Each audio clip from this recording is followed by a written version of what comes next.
मैं हूं आशीष त्रिपाठी, आपके साथ मॉर्निंग ब्रेकिंग न्यूज की शुरुआत करेंगे इस वक्त की ब्रेकिंग न्यूज से। दरअसल खंडवा से एक बड़ी खबर आ रही है, जहां कांवड़ यात्रा पर पथराव के बाद मची भगदड़ और अफरा तफरी के मामले में पुलिस ने फिलहाल मोर्चा संभाल लिया है। भीड़ को संभालने के लिए पुलिस को हल्का बल प्रयोग भी यहां करना पड़ा। दरअसल जय हिंदू राष्ट्र कांवड़ यात्रा के दौरान पथराव किया गया। खंडवा के कहारवाड़ी क्षेत्र का यह मामला, भारी संख्या में पुलिस बल तैनात था और अब स्थिति नियंत्रण में बताई जा रही है। हालांकि पथराव क्यों हुआ और कहां से हुआ, ये इसकी शुरुआत कैसे हुई, अभी तक पूरी तरह से स्पष्ट नहीं हो पाया है। स्थिति को संभालने के लिए पुलिस मौके पर पहुंची थी और भीड़ को तितर बितर करने के लिए, नियंत्रित करने के लिए हल्का बल प्रयोग भी वहां पर पुलिस बल को करना पड़ा। मौके पर पूरी तैयारी के साथ पहुंचे पुलिस बल ने भीड़ को हल्का बल प्रयोग करते हुए तितर बितर किया और हालात काबू में किए। और कैसे इसकी शुरुआत हुई, क्यों पथराव हुआ, कहां से पथराव हुआ, कौन लोग इसके पीछे हैं, ये भी जानने का प्रयास हम करेंगे। फिलहाल आपको बता दें, खंडवा से पूरा मामला सामने आया। भीड़ को संभालने के लिए मौके पर पुलिस बल पहुंच गया और अभी स्थिति नियंत्रण में बताई जा रही है। और इंदौर में 3 मस्जिदों में ज्वलनशील पदार्थ फेंकने वाले आरोपियों को गिरफ्तार कर लिया गया है, जिसमें 5 पुरुष और 1 महिला आरोपी शामिल है।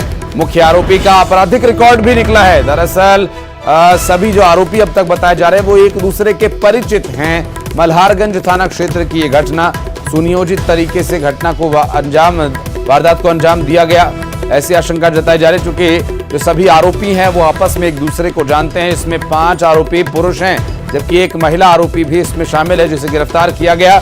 मस्जिद में ज्वलनशील पदार्थ फेंके जाने के मामले में त्वरित कार्रवाई करते हुए पुलिस प्रशासन ने इन आरोपियों को धर दबोचा। और अपराध जो संगत धाराओं में पंजीबद्ध हुआ था, उसके बाद से लगातार पूरे इंदौर पुलिस की टीम इसमें प्रयासरत थी कि इसमें जल्द से जल्द जो भी लोग इसमें इन्वॉल्व हैं उनकी गिरफ्तारी सुनिश्चित की जाए।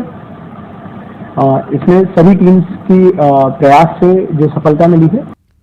और इंदौर से बड़ी खबर, डिविजनल कमिश्नर के खिलाफ जेडीए ने पत्र लिखा। जूनियर डॉक्टर एसोसिएशन ने नाराजगी जताई है और जूनियर महिला डॉक्टर के ड्यूटी रूम में बिना सूचना पहुंचे थे कमिश्नर। बिना सूचना महिला डॉक्टर के ड्यूटी रूम का निरीक्षण किया था। इंदौर के एमटीएच अस्पताल का निरीक्षण करने के लिए डिविजनल कमिश्नर पहुंचे थे।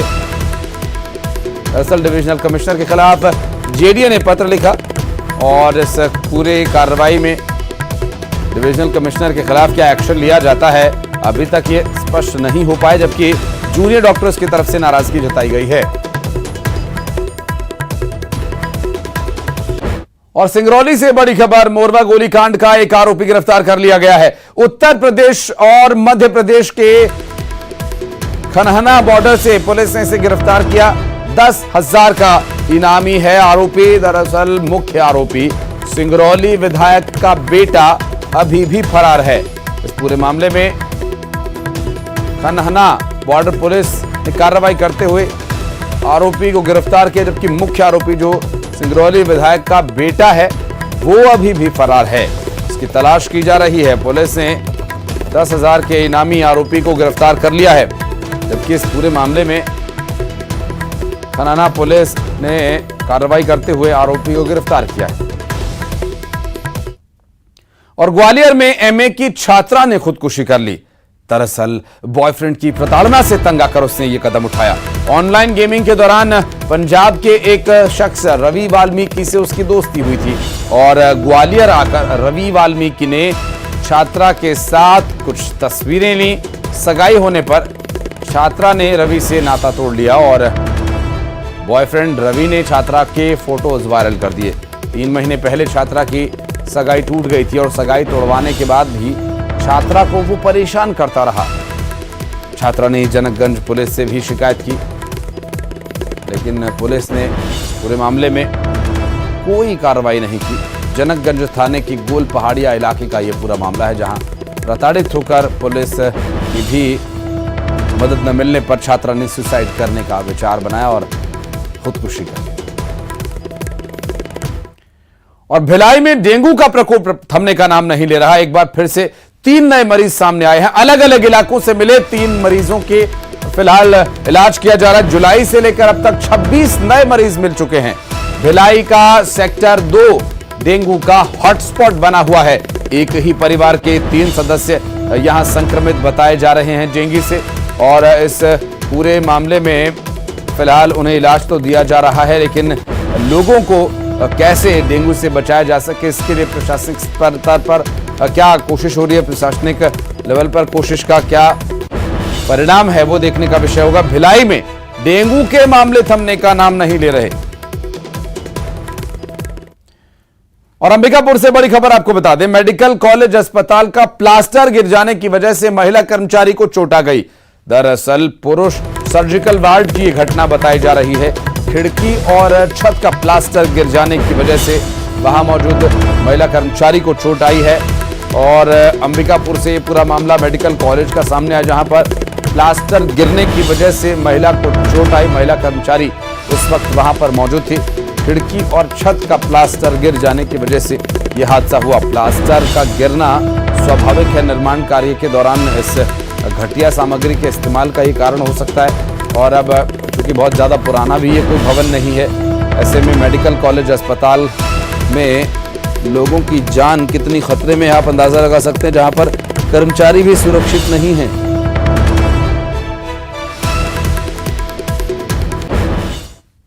और जगदलपुर से बड़ी खबर आपको बता दें, भारी मात्रा में अवैध शराब जब्त की गई। मध्य प्रदेश से लाई गई शराब को खपाने की तैयारी थी। मुखबिर की सूचना पर आबकारी विभाग ने छापा मारा और घर से 95 पेटी अवैध शराब जब्त की। एक शख्स को गिरफ्तार किया। दरअसल करपाबंद थाना क्षेत्र का यह पूरा मामला बताया जा रहा है। एमपी से लाई गई शराब खपाने का प्रयास किया जा रहा है। मुखबिर की सूचना पर आबकारी विभाग ने छापा मारा और 95 पेटी अवैध शराब जब्त की, जिसमें एक शख्स को गिरफ्तार किया गया। करपाबंद थाना क्षेत्र का यह पूरा मामला, जहां पर कार्रवाई की जा रही है। अवैध शराब के खिलाफ एक्शन लेते हुए शराब जब्त की गई। भारी मात्रा में यह अवैध शराब जब्त की गई है। और दुर्ग से बड़ी खबर आपको बता दें, जिला उपभोक्ता फोरम का बड़ा फैसला। तालपुरी इंटरनेशनल कॉलोनी का यह मामला, कॉलोनी के हितग्राहियों के पक्ष में फैसला सुनाया गया। छत्तीसगढ़ हाउसिंग बोर्ड को लौटानी होगी राशि। हितग्राहियों को मिलेंगे 3 करोड़ 65 लाख रुपए की राशि। मूल वृद्धि, सर्विस टैक्स, अधूरे निर्माण कार्य को लेकर यह याचिका लगाई गई थी। 256 लोगों उपभोक्ताओं को उपभोक्ता फोरम का दरवाजा खटखटाना पड़ा और अब उन पर कार्रवाई करते हुए न्याय उन्हें मिल रहा है। 256 लोगों ने उपभोक्ता फोरम का दरवाजा खटखटाया था न्याय की उम्मीद के लिए। और उपभोक्ता फोरम अब हमारे देश में काफी एक्टिव तरीके से काम करता है। उपभोक्ता की, ग्राहक के हित में लगातार बड़े फैसले और मिसाल देने वाले फैसले उपभोक्ता फोरम ने दिए हैं। और भोपाल से बड़ी खबर, सरकार से खफा ट्रांसपोर्टर्स एमपी में ट्रक्स के पहिए जाम कर सकते हैं। जी हां, दरअसल ट्रांसपोर्टर्स अब बड़े आंदोलन की तैयारी में है। ट्रांसपोर्टर्स की महापंचायत में परिवहन मंत्री को भी बुलाया गया। आश्वासन के बावजूद अमल नहीं होना नाराजगी का कारण बताया जा रहा है। ट्रांसपोर्टर्स सीमा चौकियों को खत्म किए जाने का आश्वासन मिलने के बाद उस पर अमल नहीं करने को लेकर नाराज थे। ऑल इंडिया मोटर ट्रांसपोर्ट ने महापंचायत बुलाई है और 16 अगस्त से होने वाले आंदोलन की रणनीति यहां बनाई जाएगी।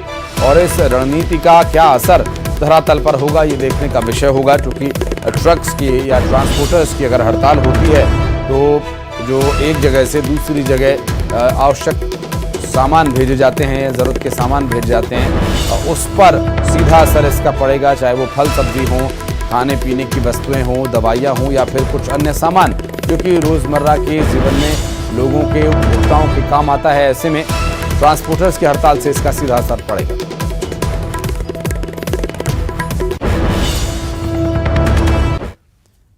और दमोह जिले में फिल्म पुष्पा की तर्ज पर सागौन की लकड़ियों की तस्करी का अनोखा मामला सामने आया।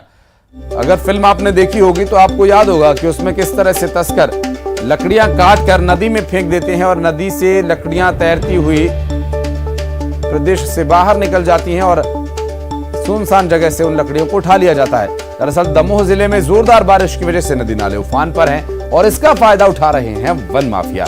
यहाँ पर ब्यारमा नदी में तैरती हुई लकड़ियां पाई गई हैं, जिसकी सूचना वन विभाग को लगी तो वन विभाग फौरन लकड़ियों को जमा करने पहुंच गया।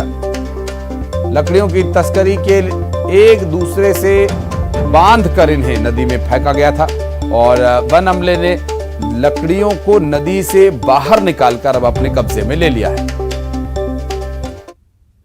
सागौनी रेंज के अंतर्गत जो ब्यारवा नदी बहती है सागौनी और दमोह रेंज की सीमा में, ब्यारवा नदी में बर्रट घाट में सागौन की लकड़ी बहते हुए वहाँ पर आई थी, जिसकी सूचना हमें तत्काल मिली तो हमने जो है तत्काल स्टाफ को वहाँ तैनात किया।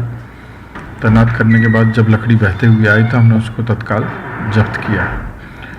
ये कल दिनांक 6 तारीख के शाम की बात है।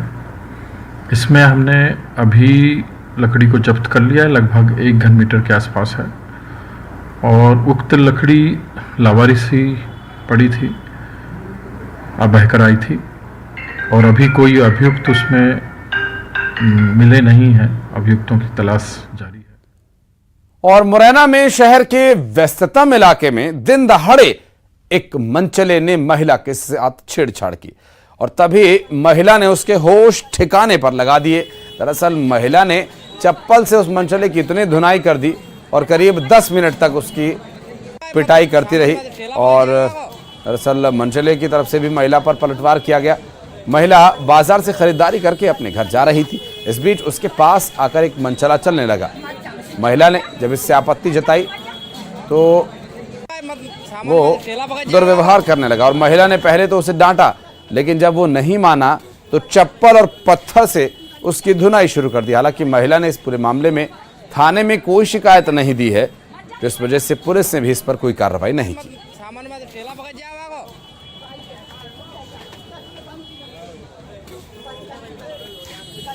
और मनेंद्रगढ़ में एक शख्स ने घंटों हंगामा किया मामूली सी बात को लेकर। मामूली से विवाद पर दुकानदार के साथ वो उलझ गया, अभद्रता करने लगा। मनेंद्रगढ़ बस स्टैंड का ये वीडियो बताया जा रहा है, जो कि हम आपको अभी दिखाएंगे। दरअसल यहाँ एक दुकानदार से एक शख्स के बदतमीजी करने, अभद्रता करने का मामला सामने आया, जहां मामूली सी बात को लेकर ये विवाद करने लगा और दुकानदार का और इस शख्स का वीडियो सामने आया है।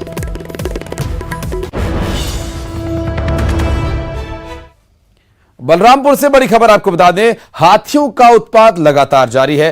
कई एकड़ खेत में लगी फसल को रौंद डाला। करीब 40 हाथियों का दल है और काफी संख्या में हाथी हैं। ये 40 हाथी बहुत बड़ा दल है और यहां पर हाथियों ने डेरा डाला हुआ है।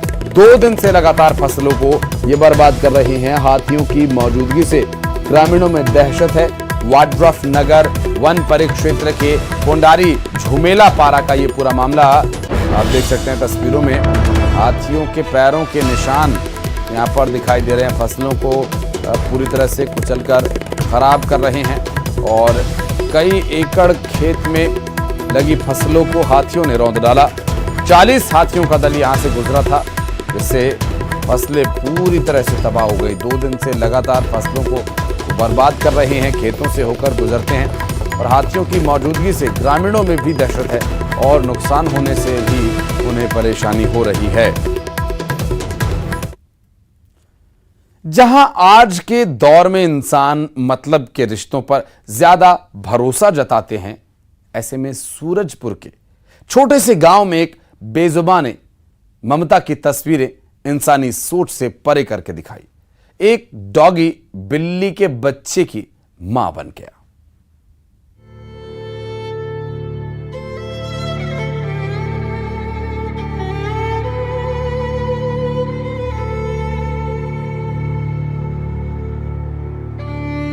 मां ममता की अनंत अथाह सागर है, जिसका कोई अंत नहीं है।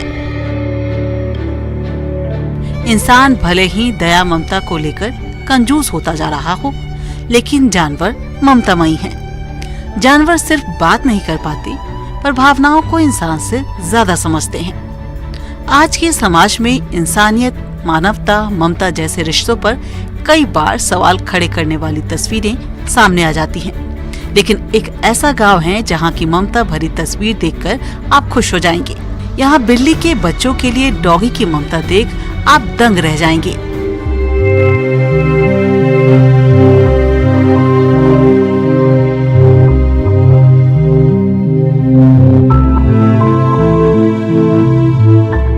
ये तस्वीरें सूरजपुर जिले के उमेशपुर गांव की है, जहां एक बेजुबान कुछ बेजुबान बच्चों की जुबान समझ लेती है। ये बेबी है जो खुद अनाथ थी। उसे सहारा दिया था हीराधन सिंह ने। 5 साल पहले एक डॉगी को अपने घर लेकर आए। नाम रखा बेबी, जो इंसानों के बीच रहकर ममता की परिभाषा को समझ गई और उसने भी अपनी ममता दिखाई। बेबी की ममता ऐसी है कि 2 बिल्ली के बच्चों को उनकी मां की मौत के बाद अपना दूध पिलाकर बच्चे की तरह देखरेख करने लगी। यहाँ तक कि दूसरे जानवरों से भी उनको सुरक्षित करती है। तो अनाथ हो जाए ना बिल्ली में, तो बिल्ली में मतलब बच्चा मतलब साथ में रख दे, तो समय पिला के बड़ा कर दे। और बिल्ली मन एक साथ रहे, बिल्ली में साथ में रहे, साथ में बैठा रहे और पिलाए। और बाहर के तो बिल्ली किनारे हो जाते हैं तो चाप पकड़ के लेके फिर साथ में रखे। इतना ममता, क्योंकि कुत्ता और बिल्ली के तो बहुत दुश्मनी रहे है, लेकिन पता नहीं इसके ऊपर में क्या ममता है। ऐसा कुत्ता तो देखे नहीं रहना। बेबी पूरे गांव की चहेती है और हो भी क्यों ना। जहां कुत्ते बिल्ली एक दूसरे को देखना पसंद नहीं करते, वहीं बेबी बिल्ली के बच्चों की देखभाल कर रही है, अपना दूध पिला रही है। इसके बारे में यही जानते हैं कि बिल्ली लोग को दूध पिलाती है, देखे भी हैं और जानते भी हैं, और वो बड़ा कर दी है पाल पोस के। मतलब कोई भी अनाथ बिल्ली के साथ इतना प्यार दिखाती है। हाँ, मतलब किनारे भी साइड में हो जाते हैं ना, तो अंदर ले आती है, मतलब रोड से। हाँ, माँ बच्चे का प्यार जैसा लगता है। बेबी ने कुत्ते और बिल्ली की दुश्मनी की कहावत को बदल कर रख दिया है। बेजुबान बेबी की ममता आधुनिक इंसानी समाज के लिए किसी मिसाल से कम नहीं। सूरजपुर से न्यूज़ 18 के लिए वरुण रॉय की रिपोर्ट। और कोरबा से अगली बड़ी खबर का रुख करेंगे, जहां मिनी माता बांगो बांध लबालब होने के करीब है। बांध भरने के लिए चाहिए सिर्फ 2.18% और पानी। दरअसल लगातार बारिश के चलते जल स्तर में 13% का इजाफा हो चुका है। बांध की कुल भराव क्षमता 359.66 मीटर है और बारिश का दौर लगातार जारी रहने से गेट खोलने की नौबत आ सकती है।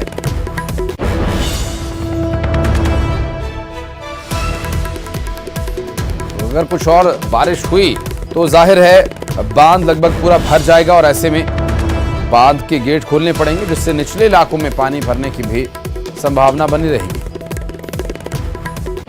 और एक छोटे से ब्रेक के लिए रुक रहे हैं, जल्द लौटते हैं।